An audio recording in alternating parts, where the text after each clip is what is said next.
नमस्कार, मैं हूं श्वेता सिंह। 2024 में बीजेपी के विजय रथ को रोकने के लिए 28 विपक्षी दलों ने मिलकर इंडिया गठबंधन की गाड़ी तैयार की। एक नया गठबंधन तैयार करना, सभी दलों के हितों को साधते हुए सबको स्वीकृत एजेंडा तय करना, सीटों का बंटवारा करना आसान नहीं होता और तमाम कोशिशों के बावजूद ये हो भी नहीं पा रहा है। पर कुछ बातें हैं जिसका खाका खींचा गया है, एक चेहरा है जो सामने करने की कोशिश की गई है। अगर वाकई 2024 में मोदी वर्सेस खड़गे होगा तो मुकाबला कैसा होगा? सीट शेयरिंग का फॉर्मूला कैसे निकलेगा? संयुक्त घोषणा पत्र कैसे तैयार किया जाएगा? संयुक्त प्रचार कैसे होगा? 24 के चुनाव सर पर हैं और गठबंधन के सामने है चुनौतियों का अंबार। आपने सिर्फ 150 लोगों का अपमान नहीं किया, आपने हिंदुस्तान की 60% जनता का मुंह बंद किया है।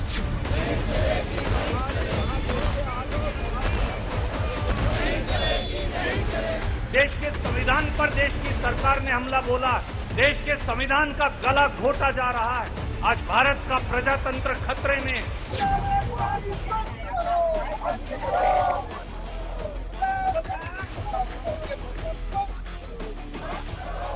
अगर इस देश में लोकराज को कायम रखना है, लोकतंत्र को कायम रखना है, तो सभी प्रगतिशील और राष्ट्रवादी शक्तियों को लामबंद होने की जरूरत है। लोकतंत्र की मां की हत्या हो गई है, अब लोकतंत्र की मां को पुनर्जीवित करना। शीत सत्र में सांसदों के निलंबन पर विपक्षी गठबंधन इंडिया की जंतर मंतर पर एक झांकी दिखी। गठबंधन के गुच्छे में कांग्रेस, आप, NCP, left, RJD, DMK, CPI के नेता एक मंच पर जुटे। विपक्ष के प्रदर्शन में आक्रोश था, रोष था और एक कोशिश भी थी। कोशिश इस बात की कि विपक्षी एकता को अधिक वरीयता दी जाए। के नाते अपनी इस देश के प्रति समर्पित हमारा जो भाव है उसको समर्पित। पार्लियामेंट के बाहर सांसद लोग बैठे थे, वहां पे राहुल गांधी ने वीडियो ले लिया। मतलब इन्होंने ये नहीं कहा कि 150 सांसदों को बाहर कर दिया, पार्लियामेंट के बाहर खड़ा कर दिया। देश को बचाने के लिए, संविधान को बचाने के लिए, लोकतंत्र को बचाने के लिए हम सब एक होकर लड़ रहे हैं। मोदी विरोध विपक्ष को एकजुट करता है, इसमें कोई दो राय नहीं। संसद से सड़क तक कई बार मोदी विरोध के लिए विपक्ष एक साथ आया है, लेकिन असल सवाल तो ये है कि क्या वाकई चुनावी रूप में सब साथ आने को तैयार हैं? सवाल इसलिए कि इंडिया गठबंधन की 4 बैठकें हो चुकी हैं।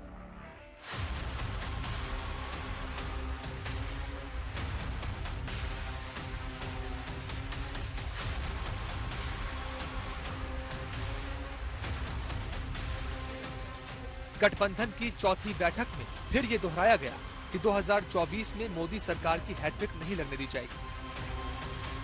हाथ मिले, साथ आए, लेकिन क्या कोई बात भी बनी?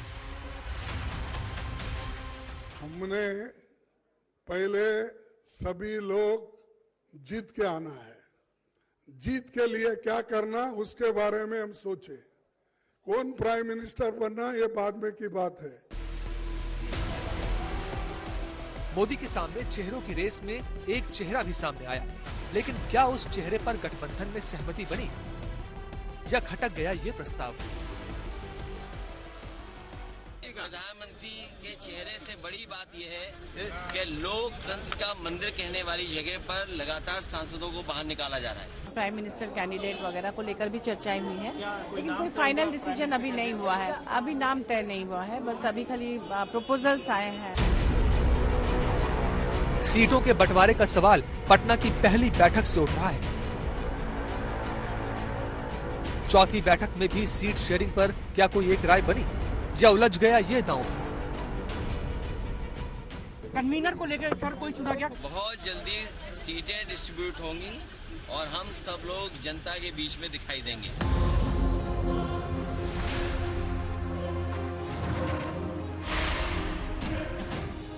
इंडिया गठबंधन को बने 7 महीने बीत गए, 4 बैठकें हो चुकी। लेकिन क्या वाकई साथी दलों के नेताओं के दिल भी मिले या खिंच गई नई दरारें? वो स्ट्रांग नहीं है, हम लोग वीक है। हमको स्ट्रांग होना पड़ेगा सब मिलके। चुनाव को लेकर के जो तैयारियां होनी चाहिए वो हो रही है और उस पर हम लोग काम कर रहे हैं। लोकसभा चुनावों में मुश्किल से 4 महीनों का समय बचा है, लेकिन विपक्ष के पास राज्यों के हिसाब से कन्वीनर का चुनाव, seat sharing, common minimum programme, गठबंधन का चेहरा, मैनिफेस्टो और चुनाव प्रचार संबंधित कार्यक्रमों का कॉलम अभी तक खाली है।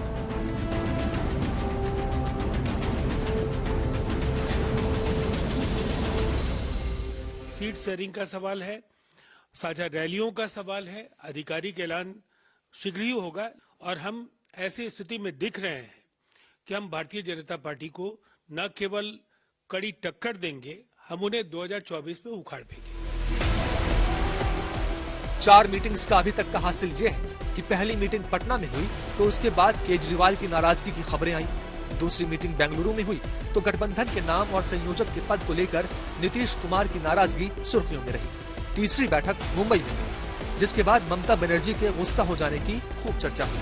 दिल्ली की चौथी बैठक के बाद ये कहा जा रहा है कि नीतीश और लालू दोनों नाराज हैं। जो सकारात्मक पहल हो रही है, गैर भाजपा विपक्षी दलों की एकजुटता हो गई है।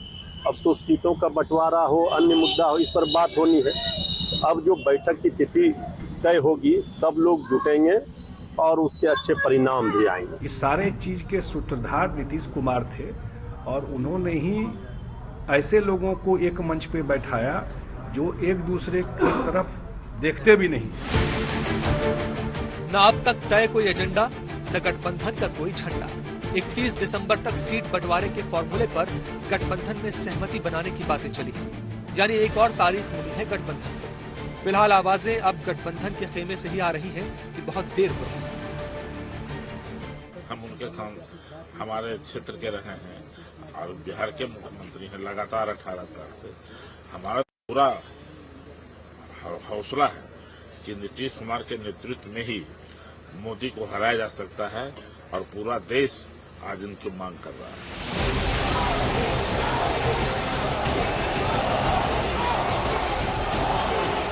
बात सीधी सी ये है कि मोदी के खिलाफ केंद्र की लड़ाई में राज्यों के नेताओं के अपने अपने हित भी शामिल हैं। दिल्ली में जो सत्ता नहीं गठबंधन के संगठन की दुहाई देते हैं, राज्यों में वो पोस्टर वॉर छेड़े हैं। जो हाथ गठबंधन की बैठक में मिलते हैं, वही अपने अपने राज्यों में जाकर टांग खींचते दिखते हैं। गठबंधन की राहें आसान तो बिल्कुल नहीं, लेकिन राजनीति है तो कुछ भी हो सकता है। बीजेपी गठबंधन इंडिया पर सबसे बड़े वार के तौर पर एक सवाल उछालती है। पीएम मोदी के सामने गठबंधन का चेहरा आखिर कौन? दिल्ली बैठक में गठबंधन के कुछ दलों की तरफ से कांग्रेस अध्यक्ष मल्लिकार्जुन खड़गे का नाम सामने आया, लेकिन क्या वाकई खड़गे के नाम पर गठबंधन में सहमति बन सकती है, या उनका नाम सामने आना भी गठबंधन के अंदर की कोई सियासत है? ममता बनर्जी और अरविंद केजरीवाल ने गठबंधन के पीएम पद के उम्मीदवार के तौर पर खड़गे का नाम आगे कर दिया। खड़गे should be for the PM और the convener face. PM face. गठबंधन में ये अप्रत्याशित था, क्योंकि पहले से ऐसा कुछ तय नहीं था। लेकिन जब खड़गे का नाम सामने आ ही गया तो गठबंधन की रंगत और साथियों की संगत सब बदली बदली सी दिखी। नीतीश लालू जल्दी बैठक से वापस चले गए। गठबंधन की प्रेस कॉन्फ्रेंस में भी नीतीश लालू शामिल नहीं हुए। खड़गे के नाम पर और किसी साथी दल ने भी कोई रुचि नहीं दिखाई। खड़गे मौके की नजाकत को भांप गए और खुद ही किनारा कर लिया। जो इंडिया गठबंधन का एक मुद्दा है कि सभी लोग मिलकर काम करेंगे। अगर कहीं दिक्कत है या कहीं अभी नहीं बन सकता, उसके लिए फिर यहाँ पर हमारे जो इंडिया गठबंधन के नेता लोग हैं उसको डिसाइड करेंगे। राजनीति में हर घटना का कोई न कोई असर होता ही है। अब खड़गे का नाम आया है सामने तो कुछ सवाल भी हैं। अगर वाकई खड़गे पर आगे चलकर कोई सहमति बनती है तो क्या वो मोदी को टक्कर दे पाएंगे, या ममता और केजरीवाल ने खड़गे का नाम आगे करके कौन सा निशाना साधा? बीजेपी की है लेकिन यह अभी सबसे बड़ा सवाल है कि क्या खरगे के नाम पर पूरा गठबंधन तो छोड़ दीजिए, क्या कांग्रेस भी राजी होगी? क्योंकि कांग्रेस की तरफ से खरगे की प्रधानमंत्री पद की उम्मीदवारी पर कोई बयान नहीं आया। कांग्रेस की तरफ से राहुल गांधी का नाम भी प्रधानमंत्री पद के उम्मीदवार के तौर पर सामने आता रहा है। 2024 के चुनावों से पहले अगर ये तस्वीर वाकई बनती है कि एक तरफ प्रधानमंत्री नरेंद्र मोदी का चेहरा है और दूसरी तरफ गठबंधन का चेहरा मल्लिकार्जुन खड़गे हैं, तो क्या एक कड़ा मुकाबला हो सकता है? गठबंधन की पिक्चर में अचानक खड़गे का नाम कैसे आया? ममता बनर्जी और केजरीवाल ने उनका नाम क्यों लिया? ममता और केजरीवाल ये दोनों ही कांग्रेस के साथ अपने संबंधों को लेकर कुछ असहज रहे, फिर कांग्रेस के नेता का नाम कैसे सामने आया, और वो भी राहुल, सोनिया या प्रियंका का नहीं बल्कि खड़गे का? ये गठबंधन का संयोग है या ममता केजरीवाल की राजनीति का कोई प्रयोग? मोदी साहब, आप कितनी भी कोशिश करो हमको मिट्टी में दबाने की, हम बीज है, बार बार उठने की आदत है। खरगे का नाम पीएम पद के लिए सामने आने पर कांग्रेस को फौरी तौर पर लग सकता है कि उनके दल को गठबंधन ने वरीयता दी है, लेकिन राजनीति में लगने और होने के बीच बड़ा अंतर होता है। ममता की टीएमसी और केजरीवाल की आम आदमी पार्टी दोनों की जय कांग्रेस की पराजय में है, क्योंकि जो वोट कभी कांग्रेस का था वो बंगाल में ममता और दिल्ली, पंजाब में केजरीवाल को शिफ्ट हुआ है। दोनों ही नेता कांग्रेस को अपने राज्यों में घुसते देखना नहीं चाहते।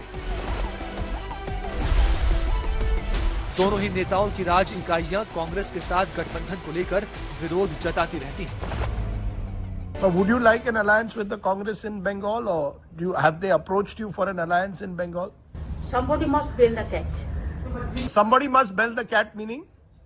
Meaning, I don't have any problems if they have the genuine things. But Bengal, you know that they have only 2 seats. But you are open to an alliance with the Congress? I am open to talk. I am open to discuss. Lok Sabha के अंदर चुनाव आ रहे हैं।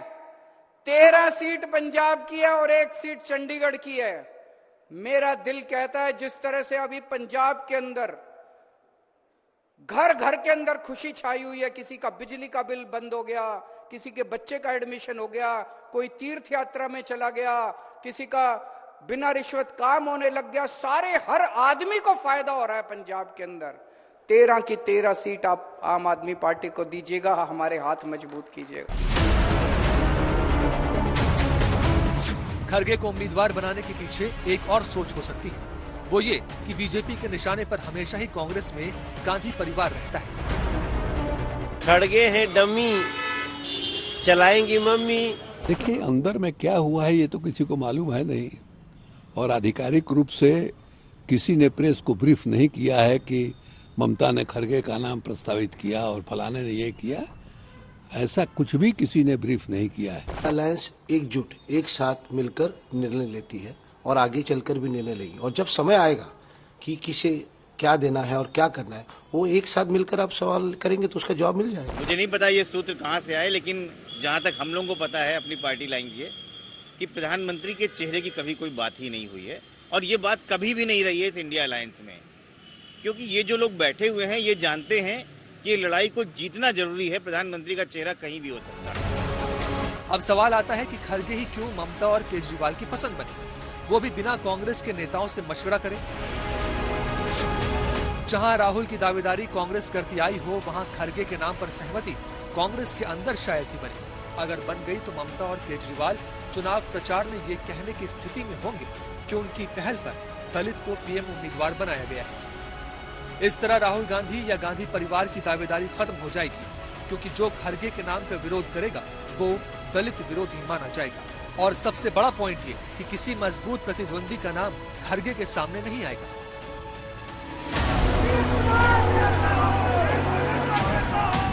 इस प्रस्ताव के बाद ही ये माना जाता है कि नीतीश और लालू बैठक से चले आए। जेडीयू के खेमे से नाराजगी बाहर भी आने लगी। पिछले वर्ष सितंबर में नीतीश कुमार जी सोनिया जी से और राहुल जी से मिले थे।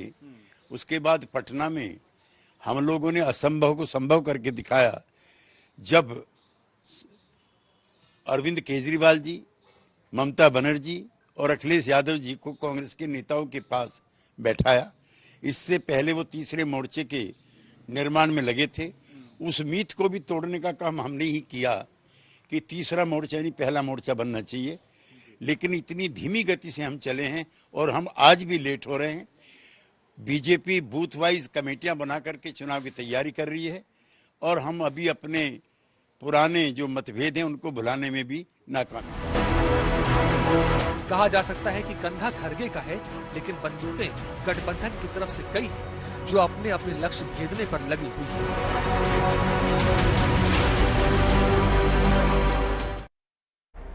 गठबंधन की चौथी बैठक में मल्लिकार्जुन खड़गे का नाम पीएम पद के उम्मीदवार के तौर पर चर्चा में आने के बाद यह सवाल अहम हो जाता है कि गठबंधन में कांग्रेस कहां खड़ी है। भारत जोड़ो यात्रा से लेकर आम लोगों के बीच जाकर राहुल गांधी जो अपनी छवि मजबूत करने में जुटे थे, उसका क्या होगा? क्या गठबंधन की चौथी बैठक के बाद कांग्रेस के सामने आगे कुआं पीछे खाई वाली स्थिति है?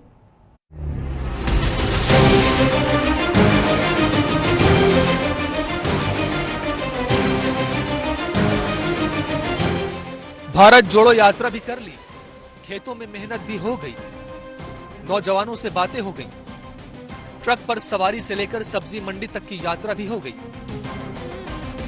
और हो गई आम जनता से जुड़ने की तमाम कवायदें भी। राहुल गांधी लगातार कॉमन मैन की भूमिका में दिखते रहे, लेकिन गठबंधन में खरगे का नाम सामने आया है तो कांग्रेस को नफा नुकसान सोचना पड़ रहा है। खरगे का नाम सामने आने से कांग्रेस पर वंशवाद का आरोप नहीं लगता। खरगे दलित हैं और आक्रामक शैली में प्रचार करते हैं देश को बचाने के लिए। लेकिन क्या खरगे का नाम सामने आने से कोई नुकसान भी हो सकता है? मोदी की लोकप्रियता के सामने खरगे कहां तक असरदार है? मोदी मैजिक के सामने खरगे का चेहरा कितना प्रभावी है? खरगे का नाम सामने आने से चुनाव मोदी वर्सेस खरगे हो जाएगा, तब मोदी की स्थिति और मजबूत हो सकती है। दरअसल कांग्रेस के नेता राहुल गांधी की पीएम पद के लिए दावेदारी बताते हैं, लेकिन कांग्रेस ने पीएम पद के लिए चुनाव बाद सहमति से नेता चुनने की बात अक्सर कही है। खरगे पर सहमति होती है तो गठबंधन में कांग्रेस अपनी रणनीति से हटेगी। अगर असहमति होती है तो कांग्रेस पर दलित विरोधी होने का टैग लग सकता है। सीट शेयरिंग ऐसा मुद्दा है जिसे अगर गठबंधन ने सुलझा लिया तो बाकी चेहरा, संयोजक, चुनावी कार्यक्रम जैसे मुद्दे आसानी से सुलझ सकते हैं। गठबंधन की दिल्ली बैठक में यह तय हुआ है कि 31 दिसंबर तक सीटों का बंटवारा तय कर लिया जाए और फिर साझा रैलियां, सभाएं और कॉमन मिनिमम प्रोग्राम पर बात कर ली जाए। लेकिन जहां हर राज्य में गठबंधन के साथियों की आपस में ही एक एक सीट पर तगड़ी लड़ाई हो, वहां सीटों का बंटवारा क्या इतनी जल्दी संभव हो पाएगा?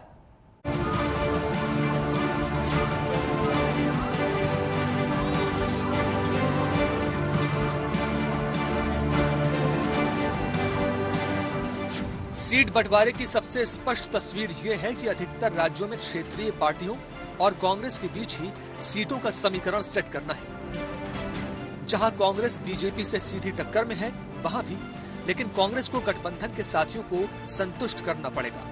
राज्यवार स्थिति समझाते हैं। दिल्ली में कांग्रेस को आम आदमी पार्टी से, पंजाब में कांग्रेस को आम आदमी पार्टी से, हरियाणा में भी कांग्रेस के सामने आम आदमी पार्टी सीटों को लेकर अपना दावा रखेगी।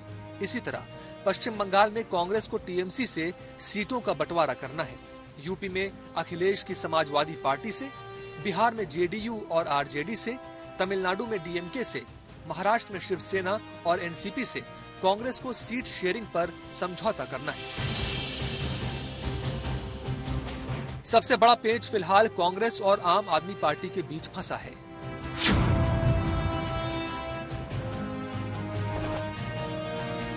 गठबंधन की मीटिंग से पहले ही केजरीवाल ने बयान दिया कि उन्हें चंडीगढ़ सहित पंजाब की सभी 12 सीटों पर चुनाव लड़ने दिया जाए।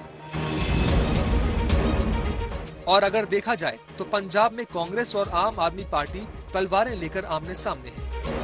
मेरे को किसी प्रकार की कोई जानकारी नहीं है कि अलायंस हो रहा है कि नहीं हो रहा, बट हजे तक सानू ये कहा गया है कि 13 ਦੀਆਂ 13 लोक सभा सीटां की तैयारी करो, स्ट्रैटेजी बनाओ, कॉस्ट ਕੰਬੀਨੇਸ਼ਨ ਨੂੰ ध्यान रखते हुए कि सारे लोगों ਨੂੰ रिप्रेजेंटेशन मिलनी चाहिए है।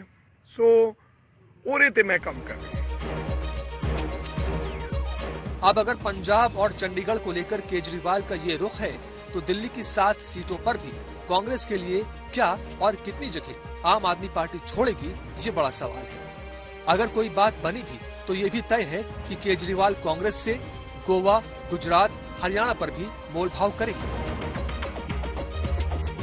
दिल्ली में 3 बार, पहली बार लोगों ने 28 सीट दी, दूसरी बार 70 में से 67 सीट दी, तीसरी बार 70 में से 62 सीट दी। पंजाब में आपने 117 में से 92 सीट दी। मेरा दिल कहता है अगली बार 117 में से 110 से ज्यादा सीट आएंगी आम आदमी पार्टी की। और अभी लोकसभा के अंदर चुनाव आ रहे हैं, 13 सीट पंजाब की है और 1 सीट चंडीगढ़ की है। मेरा दिल कहता है 13 की 13 सीट आप आम आदमी पार्टी को दीजिएगा, हमारे हाथ मजबूत कीजिएगा।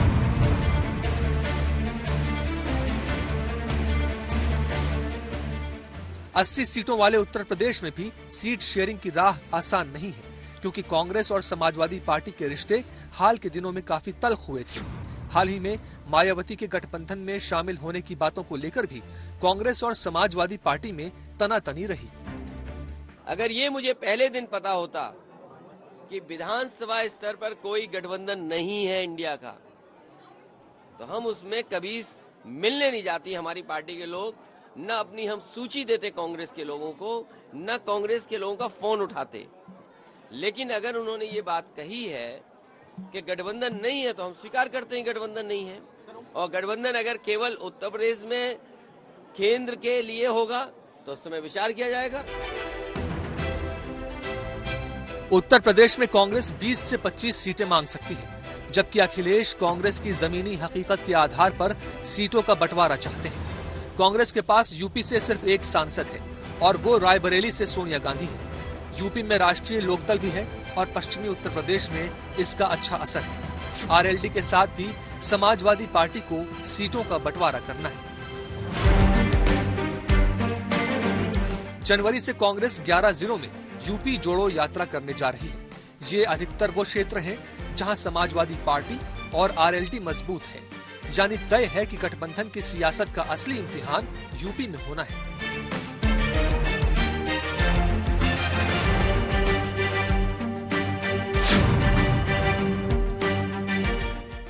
यूपी के बाद 48 सीटों के साथ सबसे अधिक लोकसभा सीटों वाला राज्य महाराष्ट्र है। यहाँ सवाल ये है कि कौन बनेगा बड़ा भाई और कौन छोटा भाई बनकर समझौता करेगा। कश्मीर से लेकर कन्याकुमारी तक शिवसेना का ऐलान है कि वो 23 सीटों से कम पर चुनाव नहीं लड़ेगी। एनसीपी की नसीहत है, ऐसे दावों से गठबंधन में दरार आएगी। कांग्रेस के पास महाराष्ट्र में भी सिर्फ 1 ही सांसद है। पहली लड़ाई तो शिवसेना और एनसीपी में होगी।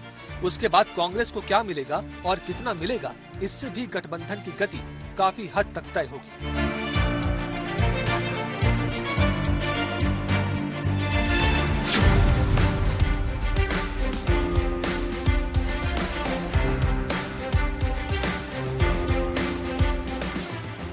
यूपी महाराष्ट्र के बाद 42 सीटों के साथ पश्चिम बंगाल तीसरे नंबर पर आता है। यहाँ कांग्रेस के सिर्फ 2 सांसद हैं। अब कांग्रेस को यहाँ कौन अपनी जमीन देगा, ये बड़ा सवाल होगा, क्योंकि पश्चिम बंगाल में न ममता न ही लेफ्ट अपनी जमीन में से कांग्रेस को हिस्सा देना चाहते हैं। Bengal, you know that they have only 2 seats. But you would like, you are open to an alliance with the Congress? No, I am open to talk. I am open to discuss. Bihar में JDU और RJD के साथ कांग्रेस महागठबंधन में है।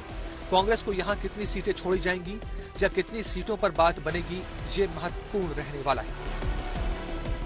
उत्तर प्रदेश में सपा और लोकदल का गठबंधन, बिहार में आरजेडी जेडीयू का गठबंधन, तमिलनाडु में डीएमके प्लस गठबंधन, पश्चिमी बंगाल में टीएमसी प्लस गठबंधन और महाराष्ट्र में शिवसेना प्लस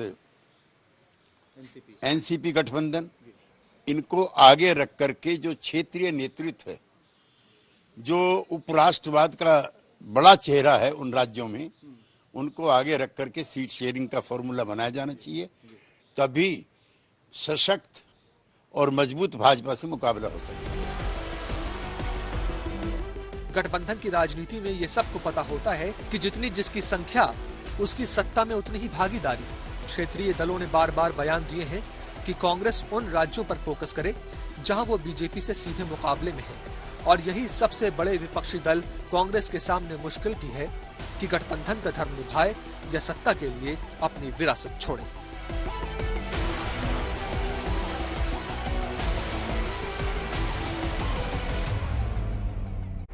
गठबंधन की चौथी बैठक से नीतीश बीच में उठकर चले गए थे। ये कहा गया कि नीतीश प्रधानमंत्री पद की उम्मीदवारी से अपना नाम कटते देख गुस्सा गए। कुछ लोगों का यह भी कहना रहा कि कन्वीनर न बनने पर उनकी नाराजगी रही। अब राहुल गांधी ने उनसे फोन पर बात की है तो फिर से ये चर्चा चली है कि गठबंधन में सब ठीक है। हालांकि हर मीटिंग के बाद हर बार नीतीश कुमार के रूठने की खबरें सामने आती रही हैं। केवल नीतीश ही क्यों, कभी केजरीवाल, कभी ममता, कभी पवार, किसी न किसी मुद्दे पर नाराजगी सबकी चलती रही है। आखिर अगर दल मिल रहे हैं तो दिल क्यों नहीं मिल पा रहे? चिंगारी है तभी कहीं पर धुआं है, वरना बार बार अलग अलग मुद्दों पर नीतीश कुमार को इतना गुस्सा क्यों आता है? दिल्ली की बैठक में नीतीश कुमार हिंदी के प्रयोग को लेकर गुस्सा हुए और कहा जाता है कि यह गुस्सा खरगे के पीएम पद उम्मीदवार नाम के बाद अधिक आया। इसके बाद नीतीश बैठक से चले गए। नीतीश नाराज थे कि उनके हिंदी के भाषण को स्टालिन के आग्रह के बाद तमिल अनुवाद के लिए क्यों कहा गया। इससे पहले भी नीतीश कुमार की नाराजगी की खबरें और उनके बयान आते रहे। गठबंधन के नाम इंडिया को लेकर नीतीश की नाराजगी की बात उठी। गठबंधन का काम आगे बढ़ाने में देरी को लेकर कांग्रेस पर नाराज हुए। नीतीश का आरोप था कि कांग्रेस विधानसभा चुनावों में व्यस्त है। संयोजक पद पर उनका नाम कहीं न लिए जाने को लेकर भी नीतीश की नाराजगी की बातें कही जाती रही हैं। नीतीश हर बार किसी भी तरह की नाराजगी को सिरे से नकारते रहे, लेकिन हर गठबंधन बैठक के साथ जिस तरह पीएम पद के लिए उनकी दावेदारी के पोस्टर लगते हैं, उससे साफ पता चलता है कि कुछ तो है जिसकी पर्दादारी है। बात सिर्फ पोस्टर्स तक सीमित नहीं, बल्कि खुलकर जेडीयू के नेता नीतीश के पक्ष में माहौल बनाते रहते हैं।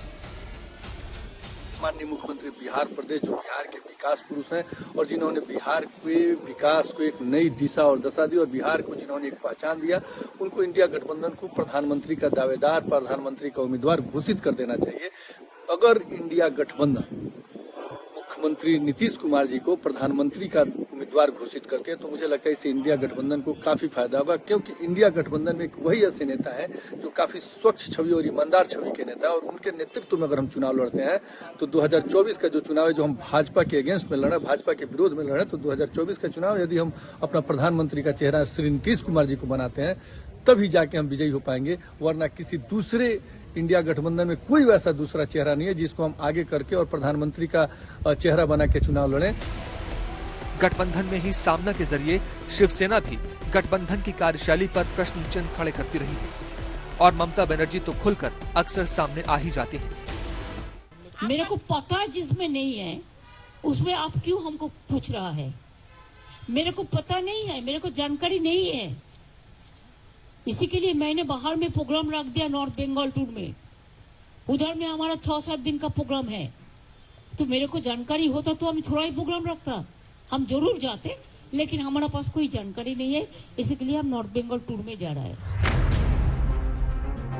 गठबंधन की तीसरी बैठक मुंबई में हुई। मुंबई में गठबंधन की तीसरी बैठक में कई कोऑर्डिनेशन कमेटियां बनी, काम बांटा गया, लक्ष्य तय किए गए। वो सब अब कहीं चर्चाओं में भी नहीं है। ऐसा माना जा रहा है कि राहें आसान नहीं है गठबंधन की, लेकिन अगर फिर भी कोई बात बनती है तो 2024 का चुनाव दिलचस्प होना तय है। इंडिया गठबंधन के सभी दल स्वाभाविक साथी नहीं है, बल्कि मोदी विरोध की जमीन पर सब एक साथ खड़े होने की कोशिश कर रहे हैं। कभी पीएम मोदी के सामने चेहरा कौन पर चर्चा चलती है, तो अब पीएम मोदी के चुनाव क्षेत्र वाराणसी में घेराबंदी की प्लानिंग भी सामने आ चुकी है।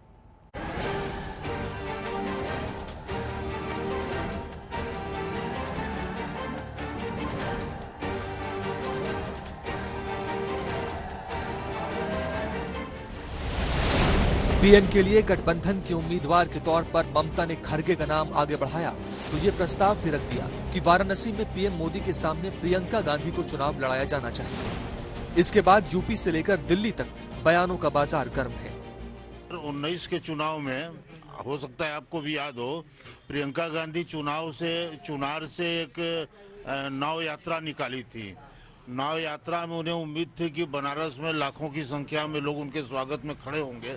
मैं संजोग से घाट पर था और अजय राय को लेकर कुल मिलाकर के 13 लोग थे वहां पर, तो उनको अपनी औकात उसी समय समझ में आ गई थी कि बनारस में वो क्या है। उन्होंने प्रपोजल रखा है प्रियंका गांधी के लिए, तो अगर कोलिशन हुआ तो फाइट हमारी दृष्टि में अच्छा फाइट होगा। ममता दीदी स्वयं आ जाए, क्यों किसी को लड़ा रही हैं? एक बार उत्तर प्रदेश के 2 बेटे एक हुए, लड़ा गए, फिर बेटी हूँ लड़ूंगी, लड़ा गई। तो मेरा कहना है इस बार दीदी आके ही देख लें। जोड़ तोड़ की ममता बनर्जी न है मोदी के, प्रियंका जी नहीं है। प्रियंका जी तो भाई अभी एक प्रकार से बच्ची कह सकते हैं आप, लेकिन ये जोड़ तोड़ की है। मोदी जी से चाहिए इनको लड़ना, राय मत दें और आकर लड़े। हम लोग तो प्रस्ताव दे रहे हैं कि ममता जी आके चुनाव लड़े। प्रियंका का नाम आया तो सबसे पहली प्रतिक्रिया गठबंधन के घटक समाजवादी पार्टी की तरफ से ही आई। माननीय अखिलेश जी उत्तर प्रदेश में एक पूरी बहुत बड़ी शक्ति बीजेपी आरएसएस के सामने खड़े हैं। 80 सीटों पर अगर कोई मुकाबला कर सकता है भारतीय जनता पार्टी का, तो सिर्फ माननीय अखिलेश यादव जी हमारी समाजवादी पार्टी है। तो ये जो ख्वाबो ख्याल है भारतीय जनता पार्टी के लोगों का, वो जल्द ही चकनाचूर हो जाएगा। 2019 में भी वाराणसी से पीएम मोदी के सामने प्रियंका गांधी का नाम आया था और तब अजय राय को टिकट दिया गया था। अब जब फिर प्रियंका गांधी का नाम सामने आया है तो गठबंधन की सियासत सुलगने लगती है। यहाँ गठबंधन का प्रमुख चेहरा अखिलेश खुद को मानकर चल रहे हैं। ऐसे में कांग्रेस के प्रत्याशी कहां से लड़ेंगे ये अभी तय नहीं है। कांग्रेस और समाजवादी पार्टी में इस पर बात होगी। हमारी इस खास पेशकश में आज के लिए इतना ही। देश और दुनिया की बाकी खबरों के लिए आप देखते रहिए आज तक।